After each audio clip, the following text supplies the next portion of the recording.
आप सभी का एक बार मैं फिर अपने चैनल में हार्दिक स्वागत करता हूं।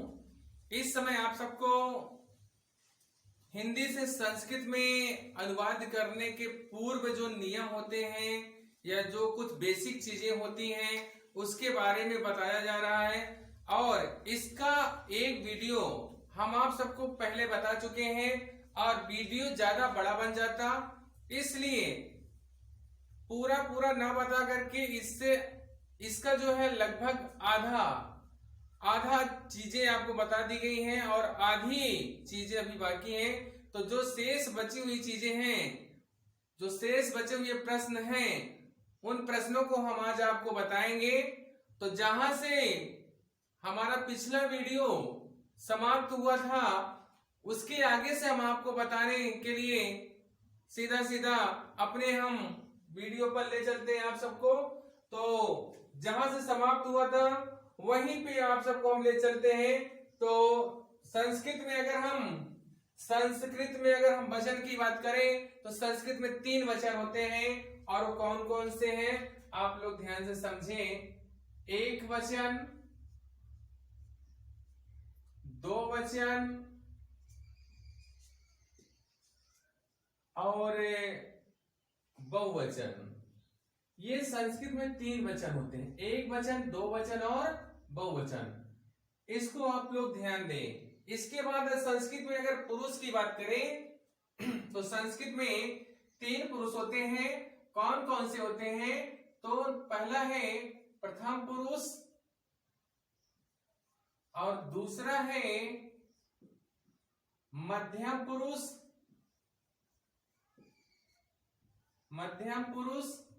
और तीसरा है उत्तम पुरुष। तो आप लोग इसे याद करें। और प्रथम पुरुष के कर्ता की बात करें, मध्यम पुरुष के कर्ता की बात करें और उत्तम पुरुष की कर्ता की बात करें तो क्या क्या होगा। हम नीचे से पहले स्टार्ट करते हैं। उत्तम पुरुष का जो कर्ता है वो है मैं। एक वचन में मैं होता है और दो वचन में हम दोनों होता है और बहुवचन में हम सब होता है। बहुवचन में हम सब होता है। इसी तरह से मध्यम पुरुष के एक वचन में तुम होता है और दो वचन में तुम दोनों होता है और बहुवचन में तुम सब होता है। बहुवचन में तुम सब होता है। तो आप लोग इसे अच्छे से याद कर लें। इसके अलावा जो भी कर्ता बचते हैं वो सभी कर्ता प्रथम पुरुष के अंतर्गत आते हैं। जैसे किसी पुल्लिंग का नाम हो, जैसे मोहन, राम, महेश, दिनेश, सुरेश। और इसके अलावा अगर कोई स्त्रीलिंग है जैसे सीता, गीता, अनीता, मनीता, जो भी नाम है स्त्रीलिंग के, ये नाम भी प्रथम पुरुष के अंतर्गत आते हैं। और इसके अलावा जैसे वाह, चाहे पुल्लिंग हो और चाहे स्त्रीलिंग हो, ये भी प्रथम पुरुष के अंतर्गत ही आते हैं। और एक बात आप लोग ध्यान दें, ये जो प्रथम पुरुष है इसी का दूसरा नाम है अन्य पुरुष। प्रथम पुरुष को अन्य पुरुष भी कहा जाता है। आप लोग इसे भी याद रखें। प्रथम पुरुष का दूसरा नाम अगर कोई पूछता है क्या है तो आप बताइए अन्य पुरुष।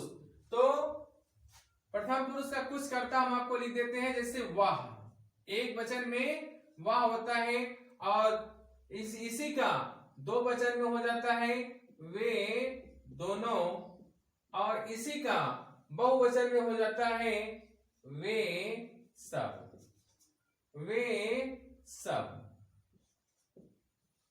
आप लोग इसे अच्छे से याद कर लें। अब जो मैं है, मैं का संस्कृत में क्या होता है आप लोग इसे भी याद कर लें। तो मैं का संस्कृत में होता है अहम और हम दोनों का संस्कृत में होता है आवाम। इसके बाद हम सब का संस्कृत में होता है वयम। अब आ जाइए तुम का संस्कृत में क्या होता है? त्वम। तुम दोनों को क्या होता है? तो युवम। और तुम सब का क्या होता है? अगर ये आता है तो आप लोग लिखिए यूयम। ये सब आपको याद रखना जरूरी है, क्योंकि जब हिंदी से संस्कृत में अनुवाद करेंगे तो वहां पर आता है हिंदी वाक्य में मैं किताब पढ़ता हूं, या तुम घर जाते हो, या तुम सब पढ़ते हो, या हम दोनों घर जाते हैं। तो इन सब का जब हम संस्कृत में अनुवाद करेंगे तो ये सभी अहम, अवम, वयम, त्वम, युवाम, यूयम, ये जो हैं आपको निश्चित रूप में याद करना होगा, निश्चित रूप से याद करना होगा। इसलिए आप सब अभी से ही सबको अच्छे से याद कर लीजिए, जिससे कि आपको कोई दिक्कत ना हो। इसीलिए ये चीजें आपको बताई जा रही है। जब आप लोग इसे याद रखेंगे तो अनुवाद करते समय आपको जरा सा भी कोई भी परेशानी नहीं होगी। तो ये तुम और मैं का संस्कृत में क्या होता है, और तुम दोनों का क्या होता है, हम दोनों का क्या होता है, और हम सबका क्या होता है, और तुम सबका क्या होता है, ये चीजें आपको बताई गई। और इसमें थोड़ा सा एक चीज हम आपको और बताना चाहते हैं। जैसे एक लोग रहते हैं, तो एक लोग हैं तो ये क्या कहलाता है? एक वचन। ध्यान दीजिए, एक वचन किसे कहते हैं? जब एक लोग रहते हैं तो वह एक वचन कहलाता है। अब दो वचन कब होता है? जब दो लोग हो जाते हैं। जब दो लोग हो जाते हैं तो वह दो वचन कहलाता है। दो लोग होने पर दो वचन कहलाता है। आप लोग इसे भी याद रखें। और बहुवचन कहां पर होता है? जब दो लोग से ज्यादा हो जाते हैं। जब दो लोग से ज्यादा हो जाते हैं, अर्थात 3 लोग हो गए, या 4 लोग हो गए, या 5 लोग हो गए, तो वहां पर बहुवचन होता है। आप लोग इसे याद रखें। तो यहां पर 3 लोग हैं, इसलिए ये हो जाएगा हमारा बहुवचन। तो एक लोग रहने पर एक वचन, 2 लोग हो जाने पर 2 वचन, और 3 लोग या 3 से अधिक, सॉरी 3 या 3 से अधिक लोग हो जाते हैं तो वहां बहुवचन कहलाता है। 3 लोग रहेंगे तो 3 वचन नहीं कहलाएगा, बहुवचन कहलाएगा। 3 से अधिक, अगर 3 या 3 से अधिक होते हैं कि 3 से अनंत तक की कोई भी संख्या हो, 3 से अधिक हो, 4, 5, 6, 10, 20, 50, 100, 1000 जो भी है, तो ऐसे स्थानों पर बहुवचन होता है। तो एक वचन, दो वचन और बहुवचन आप लोग समझ गए। अब आपको हमको एक बात और अभी बताना है जो कि बहुत ही इंपॉर्टेंट है, इसको भी आप लोग समझिए।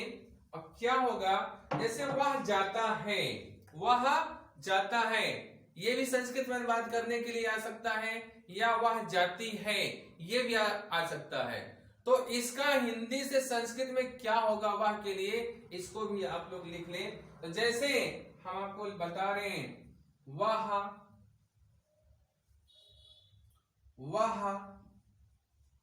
वे दोनों। अच्छा, इसकी सीध में लिखे जिससे कि आपको कोई दिक्कत ना हो। अब एक वचन में है तो वह एक वचन हो गया, और वे दोनों ये दो वचन हो गया, और वे सब ये बहुवचन हो गया। ये हम मान लेते हैं कि वह, वे दोनों, वे सब ये पुल्लिंग है, ये पुल्लिंग है। तो जब पुल्लिंग रहेंगे, तब जब ये पुल्लिंग रहेंगे तो इसका संस्कृत में अनुवाद क्या होगा? तो पुल्लिंग रहने पर वह का होता है सह, और वे दोनों का होता है तौ, और वे सब का होता है ते। तो ये पुल्लिंग के लिए है। अब मान लेते हैं स्त्रीलिंग आ जाता है, वह, वे दोनों,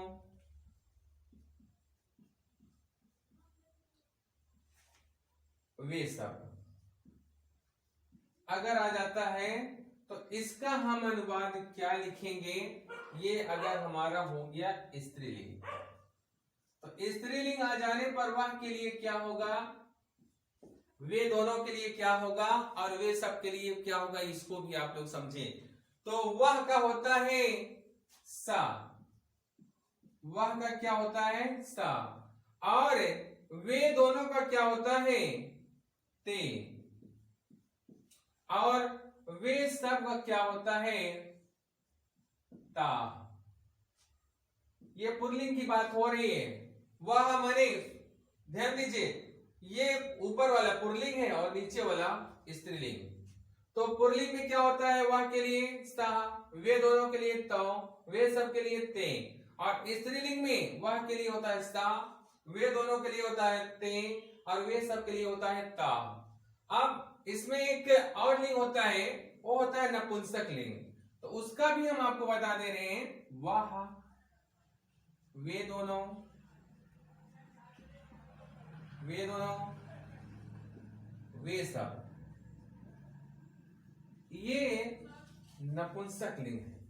कौन सा लिंग है? नपुंसक लिंग। अगर ये आता है तो इसके लिए क्या होगा? वह के लिए, तो इसके लिए होता है तद या द। वह के लिए होता है तद या द, दोनों प्रयोग किया जाता है, चाहे आप तद कहिए और चाहे द कहिए। और वे दोनों के लिए क्या होता है? ते। और वे सब के लिए क्या होता है? तानी। वह के लिए चाहे तद लिखिए चाहे दा लिखिए, दो में से एक। और वे दोनों के लिए ते होता है और वे सब के लिए तानी होता है। तो आप लोग इसे याद कर ले, जिससे कि आपको कोई भी दिक्कत ना हो। जैसे आता है वह जाती है, तो उसका अनुवाद संस्कृत में वह में क्या होगा? या वह जाता है, तो वह का संस्कृत में क्या होगा? इसके लिए ये सब आपको बताए गए हैं, जिससे कि आपको किसी प्रकार की कोई दिक्कत ना हो। अब इतना आप लोग याद कर लें। इसके बाद थोड़ी सी अभी और चीजें बची हुई हैं, आप लोग उसे भी पढ़ लेंगे। तो आपके समझ में जब हम अनुवाद करना बताएंगे तो बिल्कुल आसानी से सभी बातें, सभी प्रश्न आएंगे। अब इसके बाद आपको हम कुछ बहुत ज्यादा नहीं, थोड़ी सी चीजें और आपको याद करनी होगी। आप लोग उसे भी अच्छे से याद कर ले, जिससे कि किसी प्रकार की कोई दिक्कत आपको ना हो। तो अब इसे मिटा दे रहे हैं, आप लोग इसे अच्छे से याद कर लें। थोड़ा सा इसमें और बता दें, उत्तम पुरुष के कर्ता मैं है, एक वचन में, दो वचन में हम दोनों, और बहुवचन में हम सब। और मध्यम पुरुष के जो कर्ता हैं, मध्यम पुरुष के अंतर्गत कर्ता एक वचन में तुम होता है, दो वचन में तुम दोनों, और बहुवचन में तुम सब। और इसके अलावा जितने भी कर्ता बचते हैं, यहाँ पर है वो की मंत्र है, और जितने भी कर्ता बचते हैं वो सब प्रथम पुरुष के अंतर्गत आते हैं। जैसे वह चाहे पुल्लिंग हो चाहे स्त्रीलिंग हो, इसके अलावा किसी लड़के का नाम हो या किसी लड़की का नाम। तो इसे आप लोग अच्छे से याद कर ले। अब इसे हम मिटाने चल रहे हैं। इसके बाद थोड़ी सी चीजें और हैं, आप लोग उससे भी याद कर लें। तो अब आपको हम बताएंगे कि धातु, आप सबको कुछ धातु रूप भी याद करना होगा। और सबसे इंपॉर्टेंट है कि आप लोग कितनी धातुएं याद कर पाते हैं, क्योंकि जितना आप याद रखेंगे उतना ज्यादा आपको आसानी होगी हिंदी से संस्कृत में अनुवाद करते समय। तो धातु किसे कहते हैं, सबसे पहले हम यही आपको बताते हैं। आप लोग धातु है, धातु किसे कहते हैं, कोई पूछ ले कि धातु किसे कहते हैं, तो इसके लिए आप लोग अच्छे से धातु की परिभाषा समझ लें। तो धातु का मतलब ये होता है कि क्रिया के क्रिया के मूल रूप को, क्रिया के मूल रूप को धातु कहते हैं, धातु कहते हैं।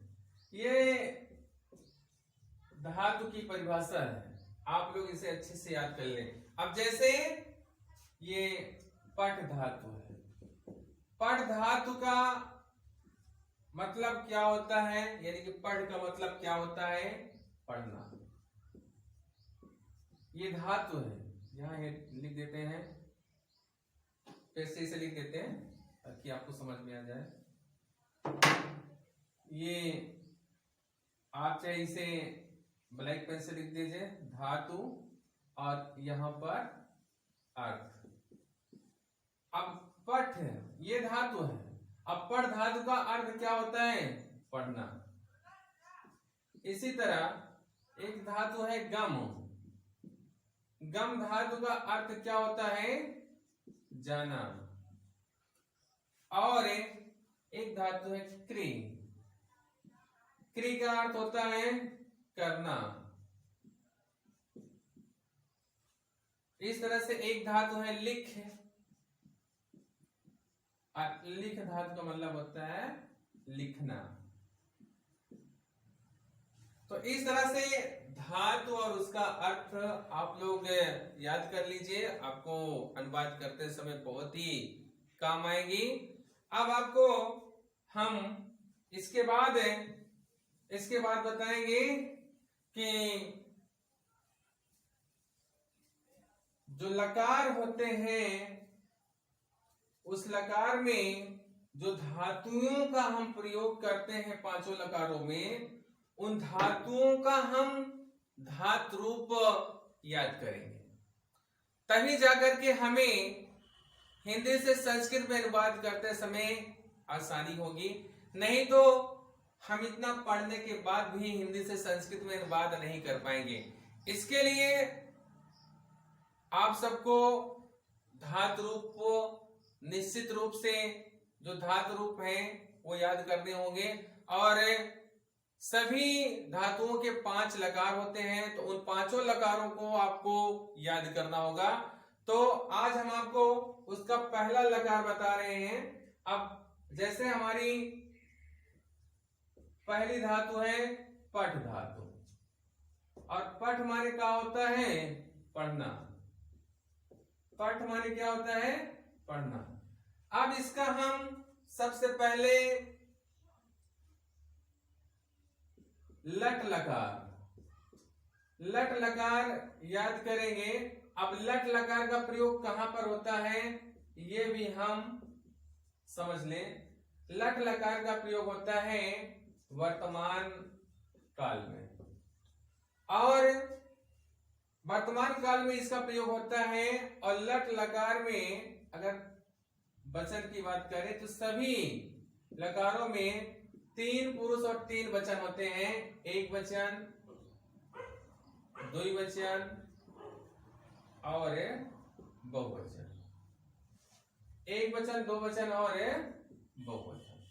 आप लोग इसे अच्छे से समझें। और पुरुष कितने होते हैं, 3 पुरुष होते हैं। प्रथम पुरुष, मध्यम पुरुष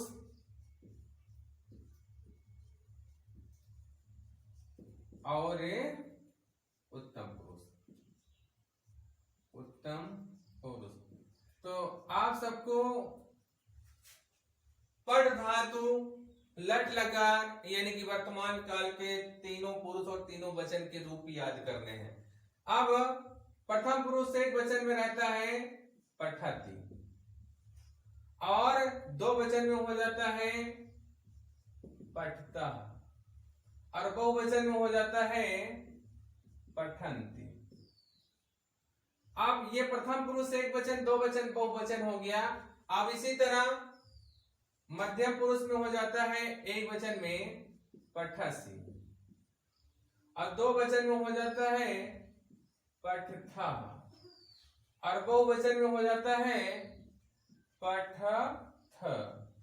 अब उत्तम पुरुष एक वचन में हो जाता है पठामी, और दो वचन में हो जाता है पठावह, और बहुवचन में हो जाता है पठामह।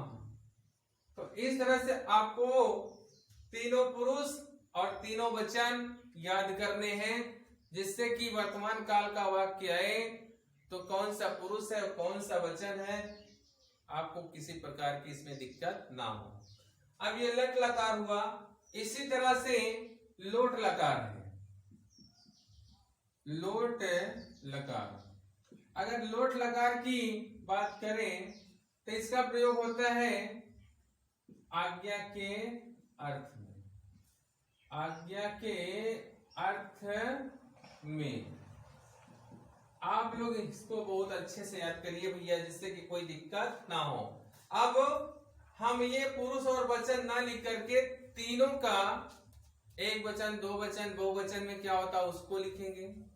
प्रथम पुरुष, मध्यम पुरुष, उत्तम पुरुष में क्या होता है इसको लिखेंगे, जिससे कि किसी प्रकार की कोई दिक्कत ना हो। तो एक वचन में क्या होगा, लोट लकार में, उसको आप देखें। एक वचन में होता है पठत, और दो वचन में होता है पठताम, और बहुवचन में होता है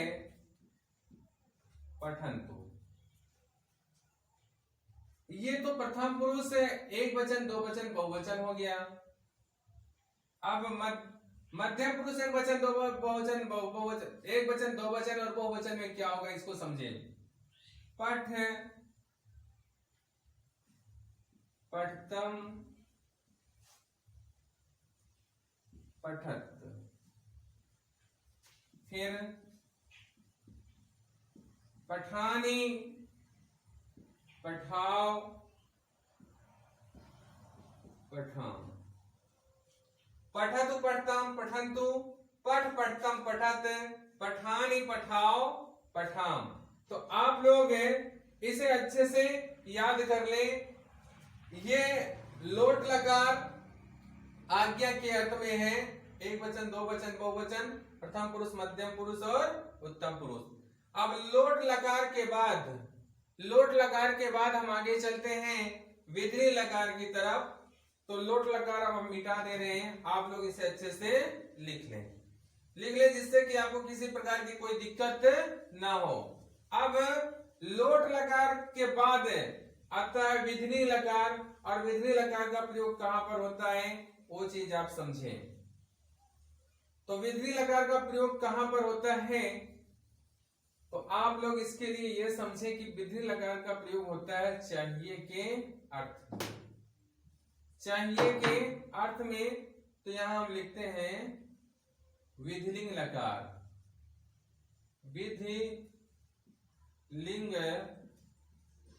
विधिलिंग लकार, अगर इसके प्रयोग की बात करें तो इसका प्रयोग होता है चाहिए के अर्थ में। चाहिए के अर्थ में। अब इसमें विधि लकार यानी कि चाहिए के अर्थ में एक वचन, दो वचन, बहुवचन में इसका रूप कैसे चलता है आप लोग उससे देखें। पठेत, पठेताम, पठेयु, पठे, पठेतम, पठेत, पठेयम, पठेव, पठेम। अब ध्यान दें, पठेत, पठेतम, पठेयु, पठे, पठेतम, पठेत, पठेयम, पठेयो, पठेम। ये प्रथम पुरुष एक वचन, ये दो वचन और ये बहुवचन। ये मध्यम पुरुष एक वचन, दो वचन, बहुवचन, और ये उत्तम पुरुष का एक वचन, दो वचन और बहुवचन। आप लोग इसे भी अच्छे से लिख लें, जिससे कि आपको याद करने में किसी प्रकार की कोई दिक्कत ना हो। तो ये बिदरी लकार है। इसके बाद अब आपको हम लिखते हैं लंग लकार। अब लंग लकार का प्रयोग कहां पर होता है, आप लोग इसे भी देखें, इसे लिख लें ताकि कोई दिक्कत ना हो, हम इसे मिटाने चल रहे हैं। आप लोग आसानी से लिख करके याद कर लें, बहुत ही इंपॉर्टेंट है ये चीजें, बिना इसे याद किए आप हिंदी से संस्कृत में अनुवाद नहीं कर पाएंगे। तो अब आते हैं हम लंग लकार की तरफ। तो लंग लकार की बात करें तो लंग लकार कहां पर प्रयोग होता है, इसे आप लोग जाने। लंग लकार, इसका प्रयोग होता है भूतकाल में। लंग लकार का प्रयोग होता है भूतकाल में, और इसका रूप कैसे चलता है, अपठत, अपठताम, अपठन, अपठत, अपठताम, अपठन, अपठः, अपठतम, अपठत, अपठत, अपठताम, अपठन, अपठः, अपठतम, अपठत, अपठम, अपठम, अपठाव और अपठाम। ये इस तरह से इसका रूप चलता है। प्रथम पुरुष एक वचन में अपठत, बहुवचन में अपठताम, बहुवचन में अपठन। मध्यम पुरुष एक वचन में अपठा, दो वचन में अपठतम, बहुवचन में अपठत। और उत्तम पुरुष एक वचन में अपठम, दो वचन में अपठाव और बहुवचन में अपठाम। तो इस तरह से आपका ये लंग लकार पूरा हुआ। आप लोग इसे भी अच्छी तरह से याद कर लें, जिससे कि आपको अनुवाद में अगर भूतकाल के कोई भी वाक्य आते हैं तो उसमें किसी प्रकार की कोई दिक्कत ना हो हिंदी से संस्कृत में अनुवाद करते समय। तो आप लोग इसे भी अच्छे से याद कर लें। अब इसके बाद एक लकार और बचा है, और वो है लिट लकार। लिट लकार का प्रयोग है, आप लोग ये जाने कि लिट लकार का प्रयोग होता है भविष्य काल में। तो इसको भी आप लोग लिखें, लिट लकार, लिट लकार लिखिए। और लिट लकार का प्रयोग भी कहां पर होता है, इसे भी आप लोग लिख दें, लिट लकार। अगर लिट लकार की प्रयोग की बात करें तो इसका प्रयोग होता है भविष्य काल में। भविष्य काल। अब भविष्य काल में पढ़ धातु का रूप कैसे चलता है, प्रथम पुरुष, मध्यम पुरुष, उत्तम पुरुष, एक वचन, दो वचन, बहुवचन में, आप लोग इसे देखें। तो एक वचन में प्रथम पुरुष एक वचन में कैसे होता है इसे देखें, फिर दो वचन, फिर बहुवचन, तो इसका हो जाता है पठिष्यति। फिर क्या होगा, पठिष्यतः। फिर क्या होगा, पठिष्यन्ति। फिर क्या होगा, पठिष्यसि, पठिष्यथः, पठिष्यथ,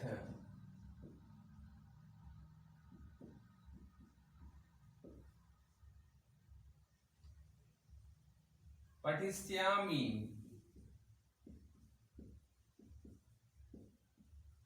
पठिष्यावः,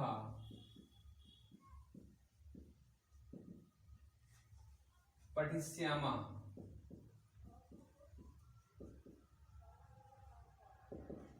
ध्यान दें आप लोग थोड़ा, एक वचन में ये प्रथम पुरुष एक वचन में चलता है पठिष्यति, दो वचन में पठिष्यता, बहुवचन में पठिष्यन्ति।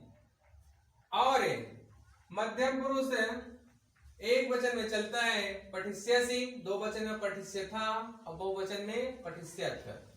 उत्तम पुरुष एक वचन में चलता है पठिष्यामि, बहुवचन में दो वचन में चलता है पठिष्यावः और बहुवचन में चलता है पठिष्यामः। तो आप लोग इसे अच्छे से याद कर लें। पांचों लकार के जो भी रूप चलते हैं, एक वचन, दो वचन, बहुवचन, प्रथम पुरुष, मध्यम पुरुष, उत्तम पुरुष, आप लोग इन्हें अच्छे से याद कर लें, जिससे कि जब हम अनुवाद बताएं तो आपको किसी प्रकार की कोई दिक्कत ना हो। इसके पहले जो हम आपको बताए थे कि लट लकार का प्रयोग कहाँ होता है, लोट लकार का प्रयोग कहाँ होता है, विधि लकार का प्रयोग कहाँ होता है, लंग लकार का प्रयोग कहाँ होता है, लिट लकार का प्रयोग कहाँ होता है, तो आप लोग उसे भी याद कर लें। साथ ही साथ संस्कृत में कितने वचन होते हैं और कितने पुरुष होते हैं, और किस पुरुष का कर्ता है और किस वचन का कर्ता है, किस पुरुष की क्रिया है और किस वचन की क्रिया है, तो ये सारी चीजें आप लोग याद कर लें। और मैं का संस्कृत अनुवाद क्या होता है, तुम का संस्कृत में क्या होता है, वह का क्या होता है, ये चीजें आप लोग अच्छे से याद कर लें, जिससे कि आपको जब भी हम अनुवाद बताएं हिंदी से संस्कृत में करने के लिए, तो आपको किसी प्रकार की कोई दिक्कत नहीं होगी। ये जो आज का वीडियो हम बनाए, आप लोग इसे अच्छे से पढ़ लें और इसके पहले वाला एक वीडियो आप लोग पढ़ लें अच्छे से। तो हमें उम्मीद है कि आपको अनुवाद से संबंधित कोई भी परेशानी नहीं आएगी। सिर्फ आप जो भी चीजें बताई जा रही हैं